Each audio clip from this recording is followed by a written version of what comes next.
தாமரை, இது அநியாயம் என்றவன் தனக்கு பின்னால் கண் காண்பிக்க அங்கே இரு டாக்டர்கள் பேசிக்கொண்டே வந்து கொண்டே இருந்தார்கள்.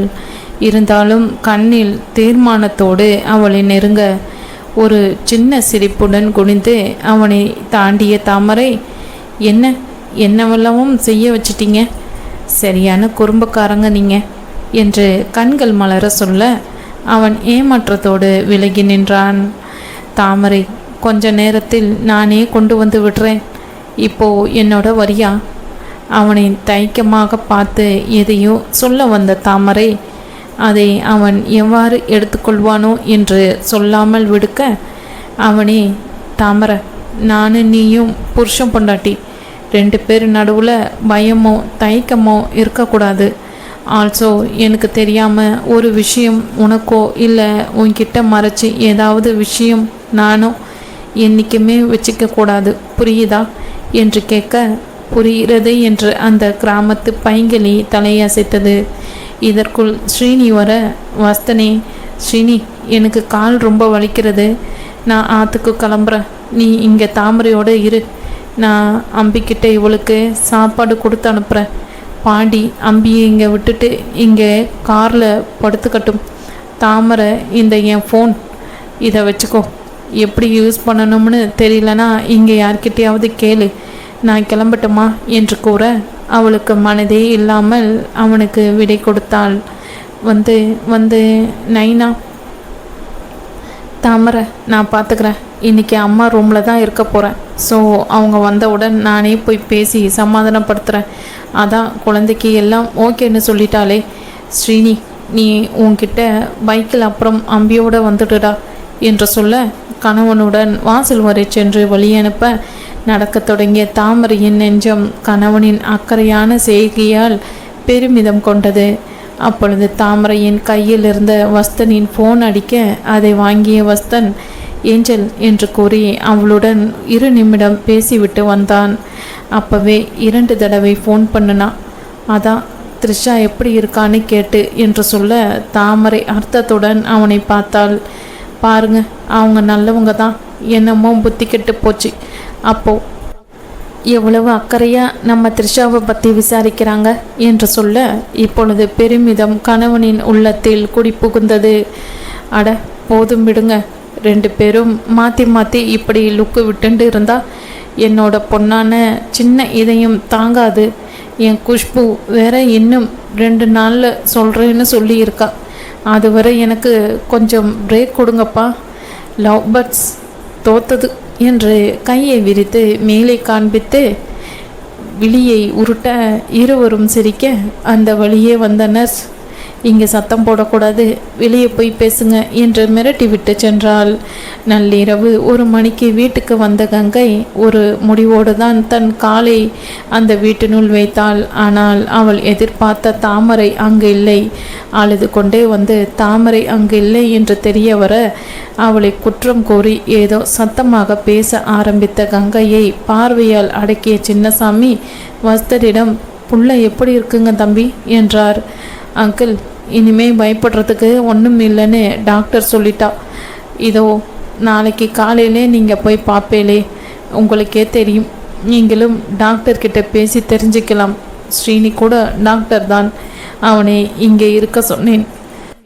ஆனால் அவன் பாண்டியை இங்கே அனுப்பிட்டு அங்கே காரில் தங்கிட்டான் என்று அவரிடம் விளக்கியவன் கங்கை அருகில் வந்து, ஆண்டி, உங்களுக்கு கோபம் இருக்கும், அது உங்கள் பேத்தி மேலே நீங்கள் வச்சிருக்கிற பாசத்தால் வந்ததுன்னு புரிகிறது. இதில் தாமரை மேலே ஒரு தப்பும் இல்லை, அதை நீங்கள் நன்னா புரிஞ்சுக்கணும். இது எதிர்பாராத ஒரு விபத்து, அவ்வளவுதான் என்றான். பேத்தியே நான் சொன்னப்பவே என்ற ஊருக்கு கொண்டு வந்து விட்டு இருக்கணும். அந்த வீட்டுக்கு அவளை வச்சுக்கிட்டதால தானே இப்படி ஆச்சு. இதுக்கு தான் நான் பயந்தேன். கோபம் ஒரு துளி குறையாமல் வன்மத்துடன் பேசிய மாமியாரை எரிச்சல் வந்தாலும் அதை அடக்கி கொண்டு கனிவாக பார்த்த வஸ்தன், ஆண்டி, நான் கேட்குறேன்னு தப்பாக நினச்சிக்காதீங்க. உங்கள் கூடவே இருந்தால் உங்கள் பொண்ணு, அதான் பெரிய பொண்ணு பூவரசி, அவள் உயிரை காப்பாற்ற முடிஞ்சதா உங்களால்? ஆக்சிடெண்ட்டுங்கிறது யாருக்கு வேணாலும் வரலாம். ஏதோ இங்கே நடந்ததால் போதிய மருத்துவ உதவி கொடுத்து உங்கள் பேத்திக்கு வந்த ஆபத்தை தடுக்க முடிஞ்சது. இதுவே உங்கள் ஊரில் மரத்து மேலே ஏறியோ இல்லை வேறு எங்கேயாவது இடிச்சோ அடிபட்டு இருந்தா அவன் நிலைமை. நீங்கள் இல்லை, என் தாமரை துடிச்சதை பார்க்க நீங்கள் உங்கள் பொண்ணு போனதுக்கு துடிச்சதை போல் நான் அவளுக்கு அப்போ இருந்தது தெரியுமா? தயவு செஞ்சு நாளைக்கு அவளை பார்த்ததும் வார்த்தையை விட்டுடாதீங்க. இன்னொன்று சொல்லிடுறேன், நீங்கள் நாளைக்கு பார்க்க போகிறது உங்கள் கணவரோட 2வது பொண்ணு தாமரையே இல்லை, என் பொண்டாட்டி தாமரைய. அதை ஞாபகம் வச்சுக்கோங்க என்று சொன்னவன் குரலில் மிரட்டல் இல்லை என்றாலும் அதில் இருந்த உணர்ச்சி அவளை வாயை மூட வைத்தது. அன்று மட்டுமில்லை, என்றென்றும். வாயை மூடிக்கொண்டாலும் அப்பொழுது தனிமையில் சின்னசாமியிடம், நம்ம பூவுக்கு மட்டும் இப்படி ஒரு புருஷன் அமையல பாருங்க, எல்லாம் அந்த சிறுவாணி பெத்ததுக்கு எப்பொழுதும் அதிர்ஷ்டம்தான் என்று பொறுமினாள் கங்கை. ஏன் நம்ம பூவரசி பெத்ததும் அதிர்ஷ்டம் இல்லாமல் தான் இருக்குது என்று வருத்தமாக சொன்ன சின்னசாமியை வியப்புடன் பார்த்த கங்கையிடம், பூவரசி பெத்து போட்ட 2வது பொண்ணை பார்க்கணும்னு தோணுச்சா உனக்கு? என்னைக்காவது அந்த குழந்தைய பற்றி கேட்டிருக்கியா? ஏன் இப்போ 1 மணிக்கு மேலே ஆச்சு, அந்த குழந்தையும் இந்த வீட்டில் எங்கேயோ தான் இருக்குது.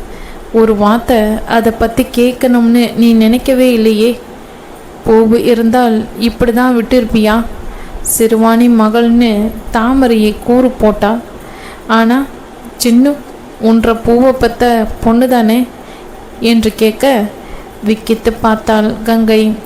பூர்வம் முதல் முறையாக அந்த குழந்தையை பற்றி யோசனையில் சுருங்கியது. மறுநாள் இவர்கள் ஹாஸ்பிட்டலுக்கு வர 8 மணிக்கு மேல்தான் ஒவ்வொருத்தராக உள்ளே சென்று த்ரிஷாவை பார்த்து வந்தார்கள். முதலில் தாமரையை போக சொன்ன வஸ்தனை கையமர்த்தி தடுத்த தாமரை கங்கையிடம் வந்து, பெரியாத்தா நீங்கள் உள்ளார போங்க, முதல்ல உங்களுக்கு அப்புறம்தான் நாங்கள் என்று பெருந்தன்மையாக விட்டு கொடுக்க அதை பார்த்த சின்னசாமியின் கண்கள் நிறைந்தன. ஏன் தாமரை நீ போகல ஃபஸ்ட்டு? ஸ்ரீனி தாமரையின் காதை கடிக்க வஸ்தன் பதில் கூறினான். இல்லடா, அவள் பண்ணது தான் கரெக்ட். பாவம், என்ன இருந்தாலும் அந்த ஆண்டிக்கு மனசில் எவ்வளோ வருத்தம் இருக்கும். அதே சமயம் த்ரிஷா அவரோட முதல் பேத்தி, பாசத்தை கொட்டி தானே வளர்த்துருப்பா. அவள் பார்க்குறது தான் சரி. அப்புறம் இருக்கவே இருக்க போகிறா த்ரிஷா எங்களோட தான். தன்னுடைய மனதில் இருந்ததை சரியாக படித்து கணவன் வாய்மொழியாக சொல்ல மனம் குளிர அவன் கையை இறுக பிடிக்க அது சின்னசாமியின் பார்வையில் தப்பவில்லை. பெண்ணின் வாழ்க்கையை குறித்து கொஞ்ச நஞ்சம் இருந்த சந்தேகமும் கல்லை கண்ட நாயை போல விலக நெடு நாட்களுக்கு பின் அந்த தந்தை மனம் சிறுவாணியை நினைத்தது. ஒன்ற மக நல்ல இடத்துல தான் வாக்கப்பட்டிருக்கா பிள்ளை. கடவுள் எல்லாத்தையும் அளந்து தான் கொடுத்துருக்காரு. நீ பட்ட கஷ்டம் அந்த கடவுளுக்கே பொறுக்காம உனக்கும் சேர்த்து ஒன்ற பொண்ணுக்கு நல்ல வழியை காட்டிட்டாரு அவரு என்ற கடமை நானும் செஞ்சிட்டேன் புள்ள. அவளிடம் மனதில் பேச முகத்தில் சாந்தம் நிலைத்தது. அடுத்த 2 நாளும் த்ரிஷாவை தீவிர சிகிச்சை பகுதியிலேயே வைத்திருந்து விட்டு தனி ரூமுக்கு 3வது நாள் மாற்றுவதற்குள் கங்கையின் மனமும் ஒருவாறு மாறியிருந்தது. முதல் நாள் சின்னசாமி சொன்னதை மனம் அசை போட்டாலும் அந்த வீட்டில் இருந்த சுகபோகங்கள் அவள் கண்ணை உறுத்தவே செய்தன. ஆனால் இவர்கள் ஹாஸ்பிட்டலுக்கு சென்ற போதெல்லாம் இவருக்கே முதல் உரிமை கொடுத்த தாமரை வீட்டுக்கு ஒரு பொழுது கூட வரவில்லை. த்ரிஷாவுடன் தான் வீடு திரும்புவேன் என்று அழிச்சாட்டியம் செய்த மனைவியை வெளிப்படையாக அர்ச்சனை செய்தாலும் வஸ்தன் அவள் த்ரிஷாவின் மேல் வைத்த பாசத்தை கண்டு அசந்துதான் போனான். கங்கையும் அப்படியே. த்ரிஷாவுக்கு நினைவு திரும்பியதும் அவளை பார்க்கும் ஒவ்வொரு முறையும் அவளுக்கு டெடிபேட்களும் பலூன்களும் சாக்லேட் பெட்டிகளுமாய் கொண்டு வந்து தள்ளி கொண்டிருந்தான் ஸ்ரீனி. சின்னசாமியும் அந்த வீட்டை பொறுத்த மட்டிலும் ஒரு உழைப்பாளி என்றாலும் ஒருவரும் அவரை அந்த நிலையில் வைத்து பார்க்காமல் அந்த வீட்டின் சம்பந்தியாகவே பார்த்து உபகாரம் செய்ய அவருக்கு சங்கடமாக இருக்க கங்கைக்கோ சற்று பொறாமையாகவே இருந்தது. அவளின் வயதின் காரணமாக சீக்கிரம் குணமடைந்த த்ரிஷா ஒரே வாரத்தில் வீடு திரும்பினாள். அவளாக அனுப்பப்பட்டாள் என்பதை விட வஸ்தனுக்கு தாமரை அருகில் இல்லாததால் வந்த தவிப்பு அவனை டாக்டரிடம் பேசி அவளை வீட்டுக்கு அனுப்பும்படி செய்திருந்தது.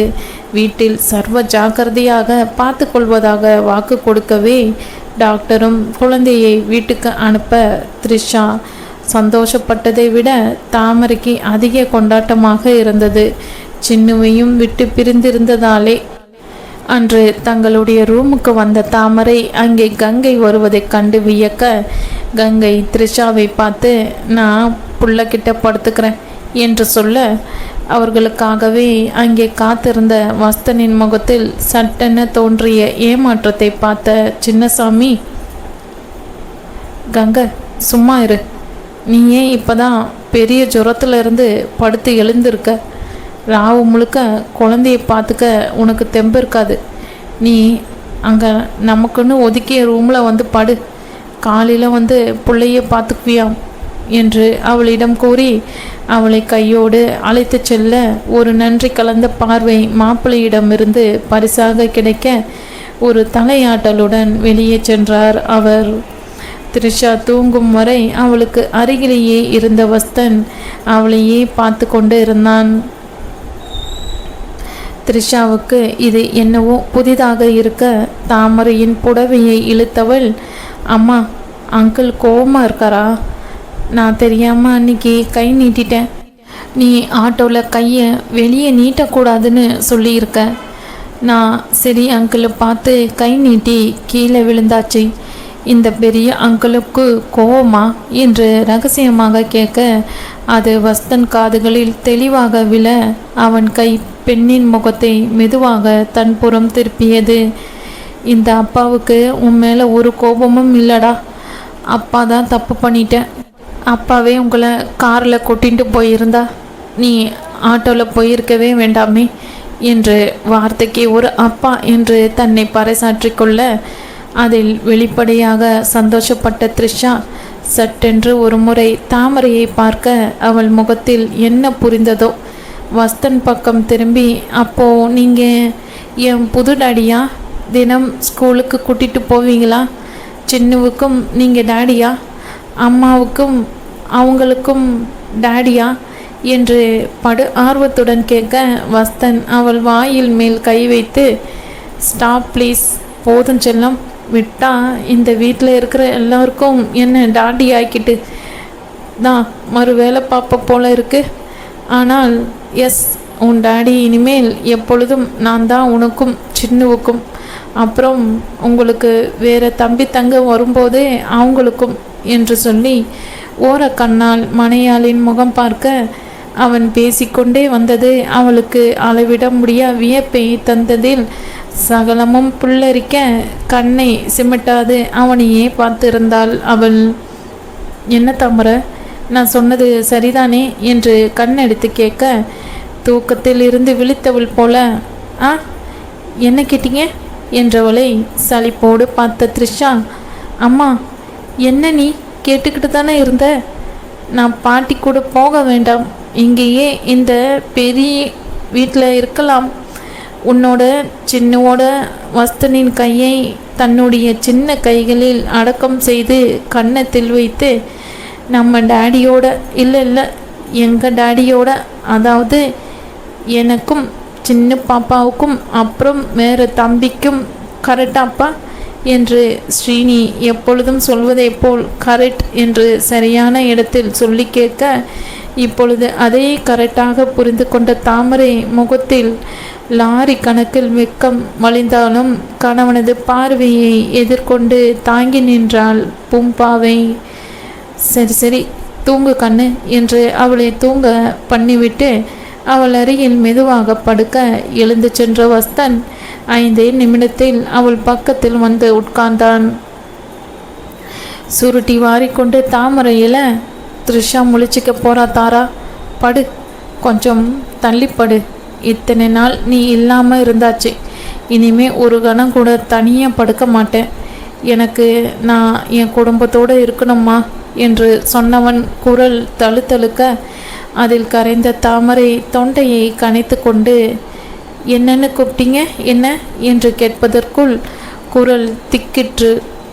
ஏனென்றால் அவளை அப்படியே அணைத்து படுக்கையில் தன் பக்கத்தில் சாய்ந்திருந்தான் கல்வன். தாரா என்றவன், அதுக்கு அர்த்தம் தெரியுமா? தாரானா நட்சத்திரம்னு அர்த்தம். என்னோட இருண்டு போச்சுன்னு நினச்சிருந்த. இல்லை, நானே என்னோட புத்தி கெட்டத்தனத்தால் இருட்ட வச்சிருந்த வாழ்க்கையில் ஒரே ஒரு நம்பிக்கையே நட்சத்திரமாக வந்து என்னை மறுபடி குடும்பத்துக்குள்ளே இழுத்தது நீ. இன்னொன்று, என்னதான் தாமரைன்னு பேர் எனக்கு ரொம்ப பிடிச்சிருந்தாலும் எல்லோரும் அதையே தானே கூப்பிடுறா. ஸோ இது எனக்குன்னு நான் உன்னை தனியாக இருக்கும்போது கூப்பிட போகிற பேர். இதுவும் உன் பேரில் இருக்குதானே, பிடிச்சிருக்கா என்று கேட்டவனின் குரலில், உனக்கு பிடிக்காவிட்டாலும் எனக்கு பிடிப்பதால் மாற்றிக்கொள்ளும் உத்தேசம் இல்லை என்று தெளிவாக இருக்க அவள் தலையை வெறுமன ஆட்ட மீண்டும் செய்து அவனுடன் ஒண்டினாள். தாமரை தவிப்புடன் அவளது உச்சத்தலையில் இதழ் பதிக்க அவளுக்கு அங்கமெல்லாம் சிலிர்த்தது. அதை சமாளிக்க, இப்போதானே தாரான்னு ஸ்பெஷலாக வச்சுருக்கேன்னு சொல்லிட்டு தாமரைன்னு நீட்டி முழுக்க கூப்பிடுறீங்க வம்பிழுக்க அவன் அவளை முழுவதுமாக தன்னிடம் திருப்பி அந்த விடிவிளக்கின் வெளிச்சத்தில் அவள் முகத்தை ஆராய்ந்தான். ஏன் தாரா, எனக்கு ஏதோ தாரானா அப்படி சொல்வேன். ஆனால் இங்கே நீ ஒன்றுமே தரலையே. அவனும் வம்பை திருப்ப அவளுக்கு தான் நாணம் மேலோங்கியது. இருந்தாலும் சொன்ன உடனே நீங்கள் மாற்றி தானே கூப்பிட்டீங்க. உதடு பிதுங்க குற்றப்பத்திரிகை வாசித்தவளின் கண்ணில் ஆரம்பித்த அவனது உதட்டின் பயணம் அவளது உதட்டில் நின்றது. ஒரு நொடி தலையை பின்னால் இழுத்து அவளை பார்த்தவன் கண்கள் குறும்பில் மின்ன, இல்லையே, நான் இன்னும் தாராவை வச்சுக்கலையே. அப்படி வச்சுக்கும்போது நிச்சயம் தாரான்னு தான் என் வாயும் மனசும் சொல்லும் என்றவன், இப்பவே வச்சுக்கவா தாரா என்று அடிக்குரலில் கெஞ்சி அவள் உதட்டில் முடிக்க ஒரு நிமிடத்துக்கு மேல் அவளால் தாக்கு பிடிக்க முடியவில்லை. சே ஐயே, சரியான முரடு, இப்படியா கடிப்பாங்க எச்சி என்று அவனை லேசாக தள்ளிவிட அதிர்ந்த குரலில் அவன் தாமரை எனவும் அவனை கண்ணில் சிரிப்போடு பார்த்தவள், வச்சுக்கிட்ட பெண்ணும் தாமரைன்னு தானே சொல்கிறீங்க என்று அவனை மடக்க அவன் சிரிக்க ஆரம்பிக்க என்று அவள் வாயை பொத்தின. தாமரை, புள்ள தூங்குது.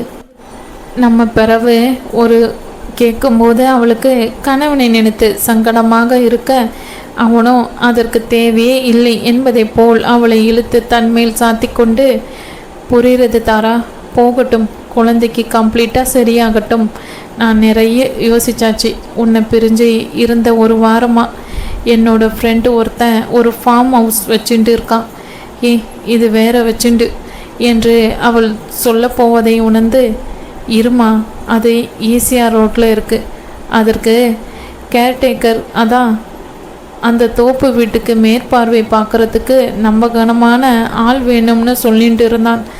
அவனும் வருஷத்தில் 11 மாதம் அமெரிக்காவில் தான் இருப்பான். அவன்கிட்ட பேசிட்டேன். உங்கள் அப்பா அங்கேயே தங்கி அந்த வேலையை பார்க்கட்டும். எப்படி இருந்தாலும் ஊரில் எல்லா நிலத்தையும் வித்துடுற ஐடியாவில் தான் அப்பா இருக்கார். சின்னசாமி அங்கிளும் உங்கள் பெரியம்மாவும் இங்கே சென்னையிலே இருந்தால் குழந்தைகளை அடிக்கடி பார்த்துக்கலாம். அவங்களுக்கும் வேறு யார் இருக்கா? தாத்தா பாட்டின்னு பசங்க போயிட்டு வந்தால் தானே பாசமும் மலரும். உங்கள் அப்பா கிட்ட பேசிட்டேன். அவருக்கும் இதில் பூரண சம்மதம். உங்கள் பெரியம்மா கிட்டையும் பேசுகிறேன்னு சொன்னார். அவங்களுக்கும் மறுப்பு இருக்காதுன்னு நினைக்கிறேன். நீ என்ன சொல்கிற? ஆல்சோ அம்மாவும் ஜெய்யும் இன்னும் 2 நாளில் வரா. இன்னும் 2 வாரத்தில் நம்ம சின்னுவுக்கு தொட்டில் போட்டு